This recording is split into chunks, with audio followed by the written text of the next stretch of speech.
night.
What I mean, if Laszlo's presence in a cafe can inspire this unfortunate demonstration, what more will his presence in Casablanca bring on?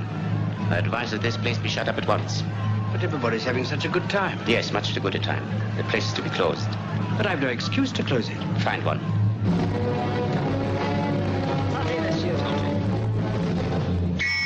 Everybody's to leave here immediately. This cafe is closed until further notice. Clear the room at once. Close me up. On what ground? I'm shocked to find that gambling is going on in here.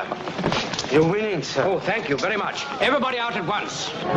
Welcome to Gaslit Nation. I am your host, Andrea Chalupa, a journalist and filmmaker, and the writer and producer of the journalistic thriller, Mr. Jones, the film the Kremlin does not want you to see, so be sure to watch it. A film I studied religiously in making Mr. Jones was Casablanca.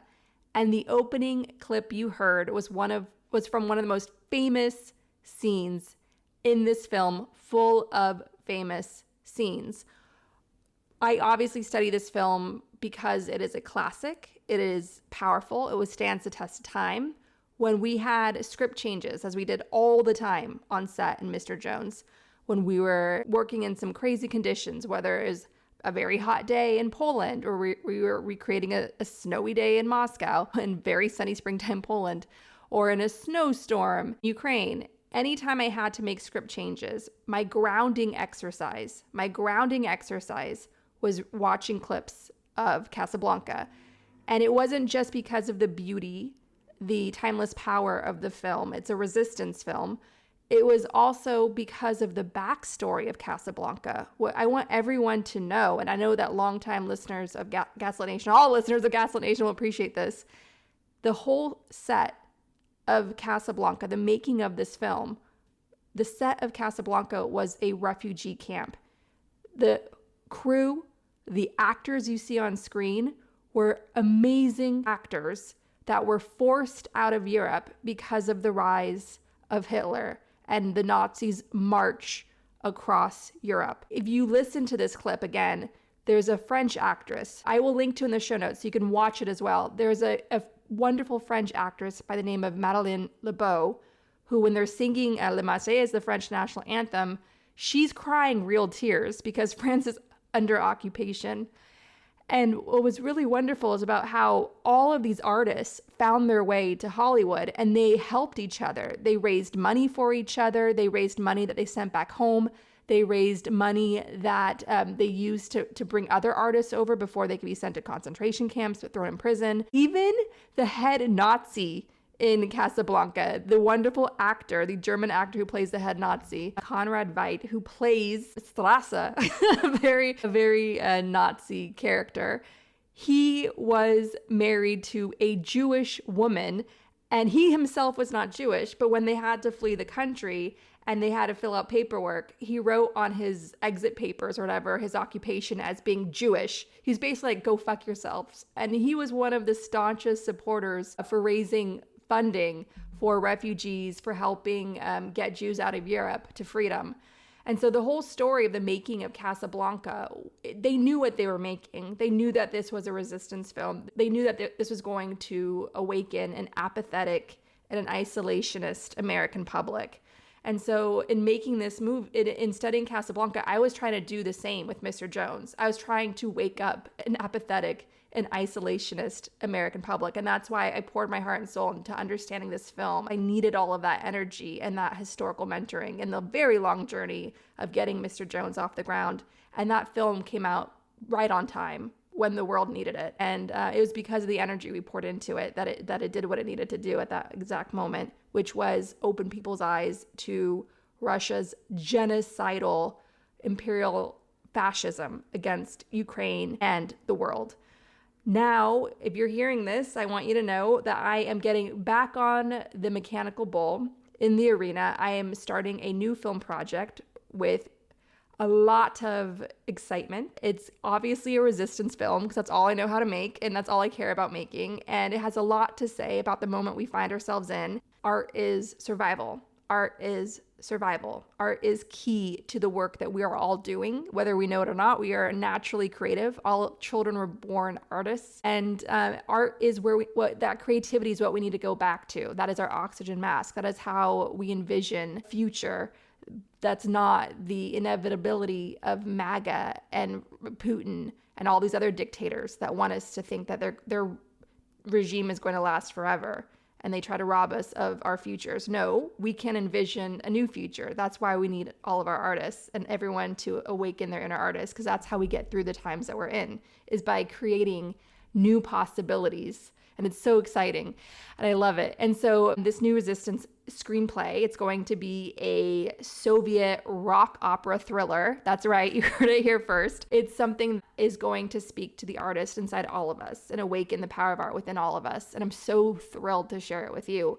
So I'm taking this week off from the show. You're going to still get episodes. I pre-recorded some wonderful conversations. I have an incredible conversation with a longtime Gaslit Nation listener who I'm incredibly proud of. She has a new best-selling book that she co-wrote with Emily Amick, and that book is called Democracy in Retrograde: How to Make Changes Big and Small in Our Country and in Our Lives.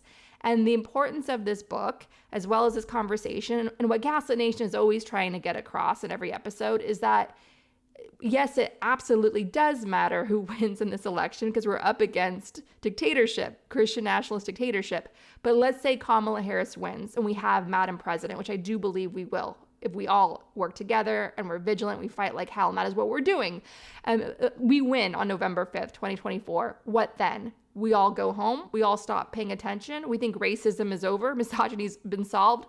We made that same mistake as a nation when Barack Obama became president in 2008. We cannot make that same mistake again. Democracy is a lifestyle. Those are the opening words of the Gaslit Nation Action Guide, which we launched with this show. And so all of us need to live with that reality that the fascists aren't going anywhere, the KKK is not going anywhere, and neither are we. Democracy is a lifestyle, and to hold our hands in how to live and own that lifestyle and find where we fit in this brave new world that we're building together.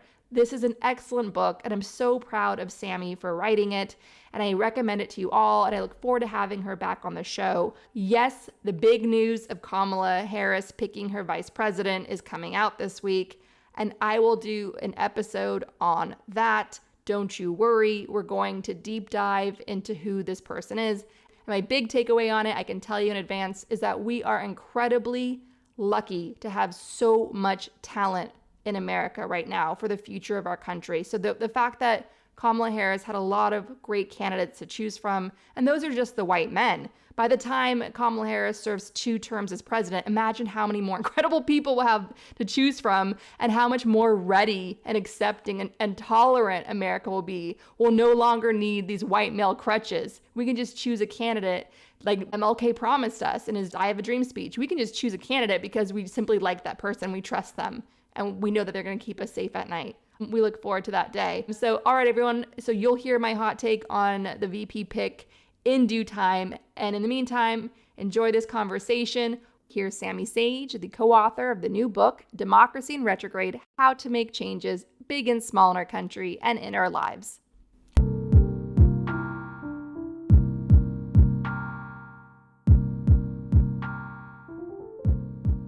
So tell me the story of Betches Media and how it came to be. Because I want to tell you what I love about your Instagram is it reminds me of how back in the day, Christopher Hitchens wrote some misogynistic essay saying that women just simply cannot be funny. And Betches Media is just like a collection of women proving him wrong. And it's become such a force of informing and empowering women and like sort of capturing their inner lives. Not all women, but like, because you know what I mean? Because some of it's like, sometimes you guys do some like straight up girly posts. I'm like, I cannot relate. I'm too much of a big sloppy dog to relate to that one. But like for the, like by and large, it's did not exist when I was coming up in this world. A time when Christopher Hitchens felt confident enough to write that totally misogynistic women, you know, that's been proven wrong again and again. So I thank you guys for creating this. So what is Betches Media? How did it come about? And what are you guys up to in this time of growing anti-women fascism? So it's interesting that you bring up Christopher Hitchens, or that you bring up the idea that women aren't funny, because when I started this with two of my childhood friends, when we were in college, we were at Cornell University and we were seniors and we were living together. And this was not something we had like planned since childhood. This kind of just happened this way. And we really loved to write jokes and like make funny projects and pranks and that kind of thing. And this was also, if you remember, like the time of Tucker Max and frat hire and the idea that being an asshole to women is funny and that women should take it and also even sort of embrace it. I think I may have deliberately forgotten him. He was like they serve beer in hell. And then, you know, like the game. Yes. So we really created Betches also as a satire. When we were really starting, we were blogging satirically as an answer to that misogynistic guy. We were seniors in college. We were seeing, you know, that sort of world. And this was 2011. Charlie Sheen's Winning was very popular at this time.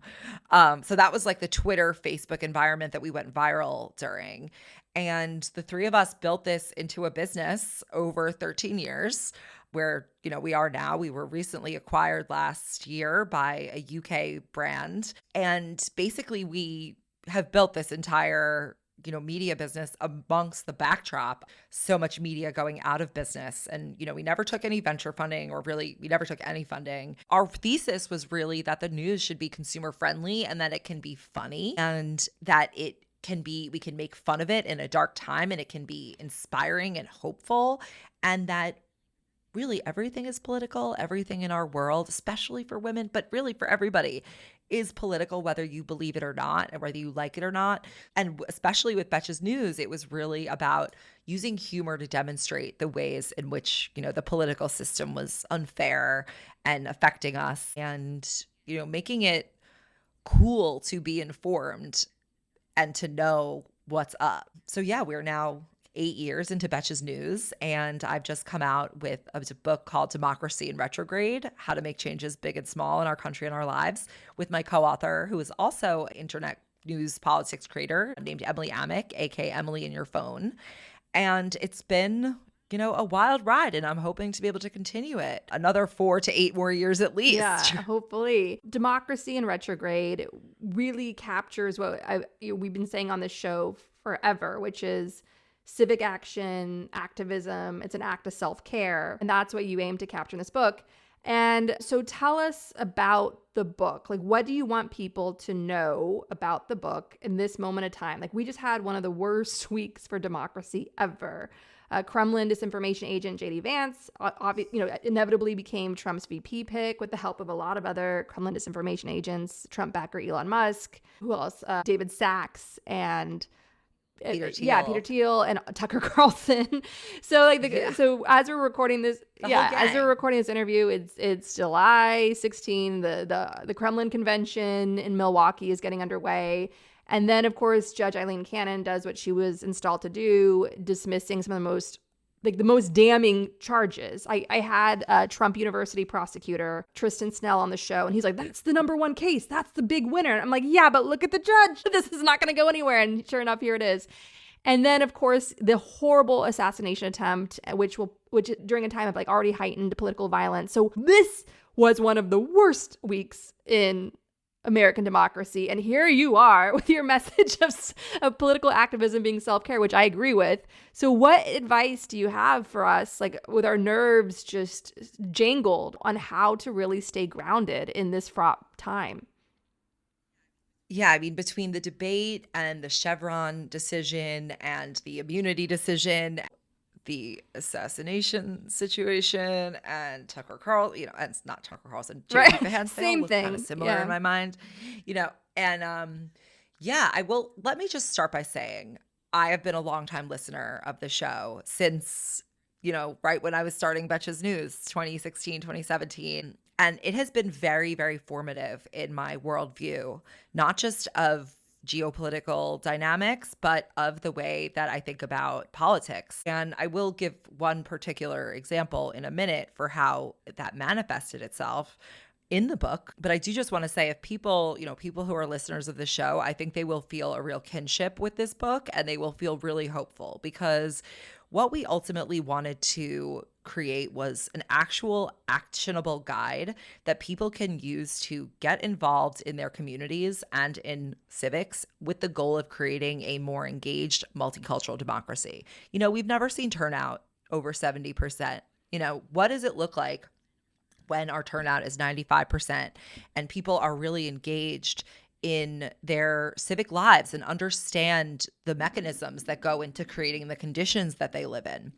So one piece of it is, this is kind of the direction we all know we need to go, and we all need to engage at scale, en masse, in whatever way we can. And that's really the second point, is finding the way that makes sense for you. And we recognize that everyone has different skills, resources, time, money, connections, wherever they are, access. And what we really wanted to do was create a guidebook. And this book ultimately is a guidebook. There are exercises and worksheets you can do to help you hone your values, and then find how what you are good at and what you value and what you care about can manifest in terms of civic engagement. So we have we always tell people, go to page 91 when you get your book and take the civic personality quiz, because we've divided people into, or, this isn't like a medical diagnosis, but we've given 4 different civic personalities that embody different ways that you can engage in civic action. And, the title Democracy in Retrograde is obviously a reference to Mercury in retrograde. The right wing has religion around as their conviction. What is the left wing version of that? And it's, of course, the astrology girlies. So yeah, exactly. So we divide it. There are 4 different personalities that you can embrace and then take different actions within them.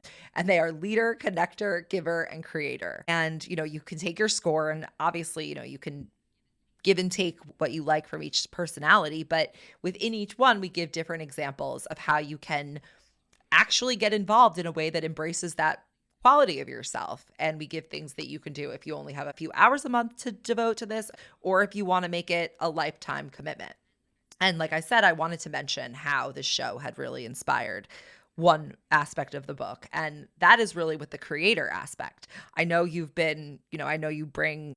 will play people's songs, people who are listeners of the show, who create art that is pro-democracy. And, the idea of that art can be a method of expressing your values, and why that is so threatening to autocrats is, an idea that I feel was really sort of stuck in my mind from, listening to this show and just trying to look for other ways that are not so obvious, being involved in a political campaign. Not everyone wants to run for office or text bank or write letters. And everyone kind of has their own thing. And what we really wanted to do with this book is, since we will need full engagement, is help people find a way to find what that thing is. And something else we say is that, civic engagement is a form of self-care. And this really comes from this idea that, typical self-care is thought of as, how do I make myself more beautiful? Or how do I make myself better at my job, or a better spouse, or a better friend or parent? And people think about all those relationships, but they don't really think about their relationship to the collective. And what do we owe and what's owed to each other just by virtue of the fact that we coexist and that our lives can't be separated from each other. And how do you think about yourself within that relationship if you don't even know that one exists? So the book is really about how do you step into that relationship and that part of your life. And we ultimately posit that that is a form of self-care and a way to, at scale, really also solve the loneliness epidemic that we're experiencing in America. Yeah, I mean, absolutely. I've always said on the show that civic action, grassroots organizing, activism, it's 1,000,000,000% self-care. Like, it's so empowering. I found my voice in this world, including as an artist. Like, everything just came into sharp focus when I got involved doing everything I could from my couch in Brooklyn for Ukraine's Euromaidan revolution, launching a hashtag, an SOS hashtag. Digital Maidan became a rallying cry hashtag for the revolution itself. You had all sorts of Ukrainians giving interviews about it. And when I went to Kiev in 2014, like, I met my people and they're like, oh, the Twitter storms, from Brooklyn.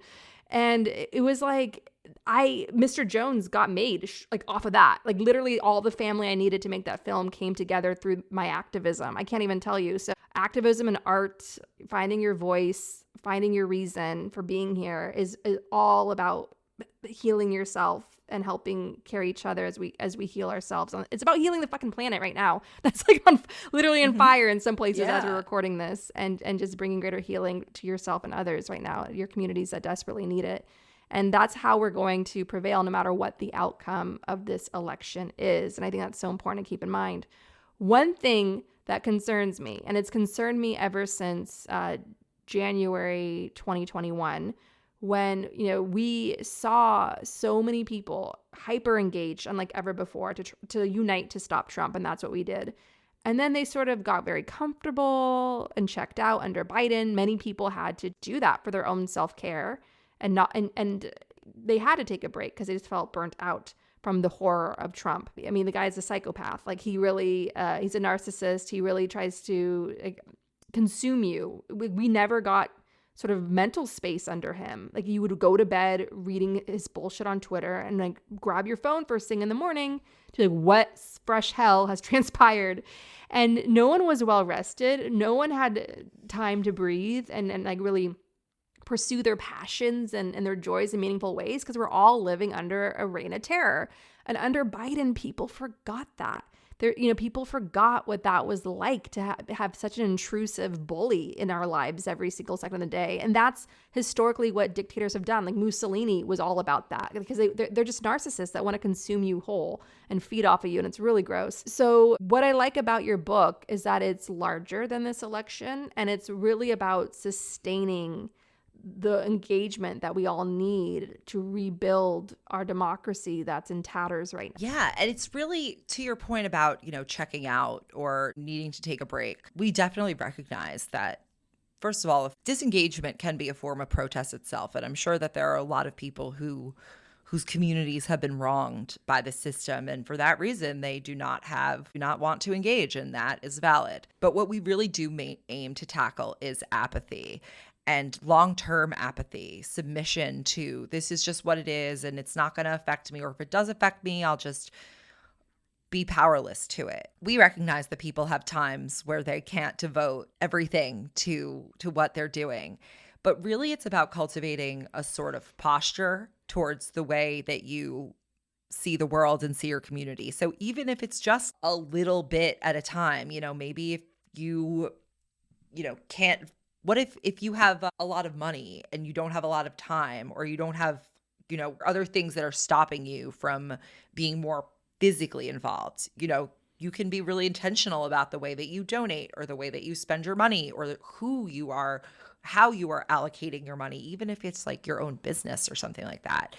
It's really about finding ways within your existing life to cultivate this posture of community-orientedness. Something else we talk about is like third spaces, and how people really have this, like you said, for example, with Digital Euromaidan, that's enabled so much. But there's also this flip side that the algorithms really promote fear and that burns us out. We're not meant to know about every single thing all the time that is happening when it's this tragic. And you're not really supposed to see like get ready with me's between pictures of children in Gaza who are in hospitals. That's just not, the human brain is not built for that. In fact, a lot of money was spent to make you feel this way.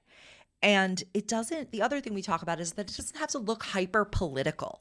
Sometimes it's like making a meal train for your friend who just gave birth, or, you know, helping to arrange a carpool for people who, you know, work late, or, you know, these smaller interactions that create exposure to people outside of our socioeconomic strata that limits us. Because when there's nowhere to go in the world that you can kind of just chill for free, like libraries and public parks and places in your community, walkable cities, you know, when you don't have that, the only place you're getting exposed to people who are different than you is online. And we already know that that's set up to create much more division. So it's this lack of exposure to each other, of collective understanding that we used to be able to build. It's just the environment right now is not constructive for that. It's really up to each of us to build that fabric by stepping into our own individual role in it. Without question. The loneliness epidemic, it has grown during the rise of social media, because social media is a fake substitute. It's really, you know, I loved it when I lived in Ukraine. Like, I felt I could share my stories to a wider audience and connect with my friends back in America. But largely, like, society increasing its dependence on social media these past 20 years. And then you have this loneliness epidemic because social media isn't, you know, it's not intimacy. It's not intimacy. All the studies out there have talked about how the source of happiness in life comes from the quality of our relationships, having quality relationships, even in not close relationships, like the people you see as you go about your business, like the mail carrier or the person behind at the coffee shop and so on. Those all contribute to your overall well-being, like that sense of social connection. So all of this is to say that the solution to the times we live in are community, finding your people, finding where you feel most comfortable engaging and building from there, and just seeing how that changes you and helps you find your voice and your place in the world, and really leaning into that. And your book can help people find that, like by you know, doing self-searching questionnaires and all of that, which I think is so cool. The other thing I wanted to touch on is your point on Gaza. I mean, yeah, it's so horrific what is going on in the world. I think obviously war photography, genocide images have really changed the conversation here at home. But what we're seeing in recent years certainly is, and I tweeted this in like the early hours of Russia's full-on genocide of Ukraine in February 2022, is like it's unspeakable what we're being forced to acclimate to. And it's like you said, we're not built for that. At the same time, like, we can't turn away. We absolutely cannot turn away. And we have to bear witness, because that has a sense of power in it, and documenting what's happening, because they're going to try to pretend that none of this ever happened, and memory hole it and excuse it and let all these war criminals escape accountability. So it's such a messed up time. So I do understand your point. Like, you know, we have to pace ourselves in all this, because then we check out and then we're not helping anybody. So I think that, you know, being a longtime Ukraine person, I want to say to all the Gaza folks out there, especially those who are newer, because I think the latest events have really drawn the largest global engagement around this conflict that we've ever probably had. And largely that's because of social media. And I just want to say to all those folks who had their heart broken over all these horrible war crimes that are being carried out in all these conflicts, and the US's involvement in them, is that we need you. Pace yourself if you need to pace yourself. If you cannot bring yourself to see certain things, do not do it. You don't need to. And just do what you can where you are with what you have. That's always the winning solution. And that's how I've sustained myself in a conflict that is generational for me and my family. I'm seeing the same horrors repeated that my grandparents suffered through, going on against my friends and family in Ukraine today. And it's devastating. It's always in my mind. It's not background noise for me. It's a heartache I live with, and it's hard. And I know I don't want to see photos of what's going on there, because I can't right now. When I can, I'll look. But in the meantime, I'm going to put my energy into trying to stop that genocide. But that's how you have to live. And I think your book is such a testament to helping people stay in the fight because we need you. Well, something else that we believe is that one of the reasons why it feels like the world is on the shoulders of people who are most active is that there's not enough people to cover all of the issues that we have. And what we are trying to help people understand is that you are not responsible for solving every problem, and you can't. So we need to lean on each other. If your issue that you're passionate about is repro rights, and someone else's issue that they're passionate about is foreign policy, and one person's issue is like libraries, everyone can be doing something. But we need each other to be able to say, I got that, so that it doesn't have to feel like so much on one person or a small group of people to fix every issue. And that, I think, is one of the hardest things, is that it feels like, oh, I'm alone in caring about this, or it's like you hear this criticism online that it's like, oh, now the Gaza experts are going to be vaccine experts. It's like they're not trying to say that they're experts.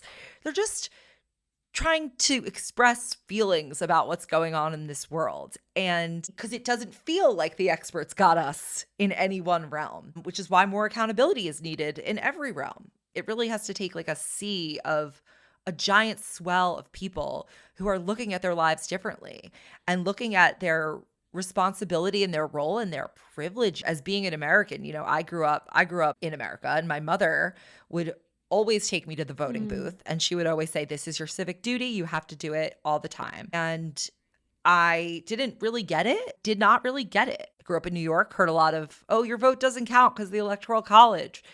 And, you know, our senators are going to definitely be, and, you know, grew up in a very blue area. And that was the sentiment. And I thought, you know, oh, we're only going to march towards more freedom and progressiveness. You know, I was in college when Barack Obama was elected, and it's not. It's actually a privilege, and I fear that many people will not wake up to what it was until it's gone, or that they won't ever understand that what happens to them has been the result of policy or regulation, people who are profiting off our pain. Yeah, absolutely. 1,000,000,000%. It's like we talk so much about, oh no, fascism is coming if we don't stop Trump. It's already here. It's already been building for decades in these Republican hostage states, especially in the Midwest and Missouri and Ohio.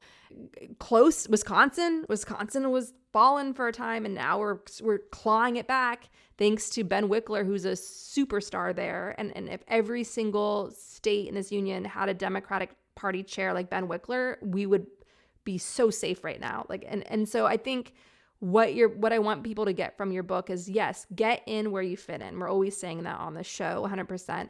At the same time, take seriously that the only path out of the current crisis that we're in, which is, you know, Trump's ongoing Russian-backed coup against our democracy, is building our own political power. And that means helping people run for office, encouraging people run for office, like be the wind beneath the wings of someone running for office, and really building those close ties in communities where you live of people in positions of power, because they need your help. They're overworked and underpaid. Public servants don't get very much, and their staff don't get very much. It's not like it is a money-making job if you abuse it. If you abuse a public trust and you turn it into like a corruption racket, certainly, like so many have, like Bob Menendez in New Jersey, Democrat. And also, of course, the Republican Party by and large. People have to also understand that the end game, the only way out is political power. And I hope your book is obviously a starting point for people that just need support right now and feel overwhelmed and demoralized, and they're tired of the doom scrolling, but also consider yourself as somebody that could run for office, large or small, wherever you are. And if you don't know where to start, just read the book. Understand the grounding exercise of that, and consider helping a race, consider building political power wherever you live, because that's the only way out. That's the only way out, is political power. Absolutely. It is about building political power, and you'll see that some people are going to be drawn to that And some people are going to be supporting those people, and some people are going to be campaigning for those people, and others will just be voting for them or caring for their voters. And it's a multi-step process that does not just end in November or January. It's something that we need to do forever. This needs to become part of the culture of the United States. And actually, that is something that is my real goal with this. People ask, are you excited about this book? I'm like, yes, I'm very excited about the book, but not in the way I would be if I wrote like a fiction book.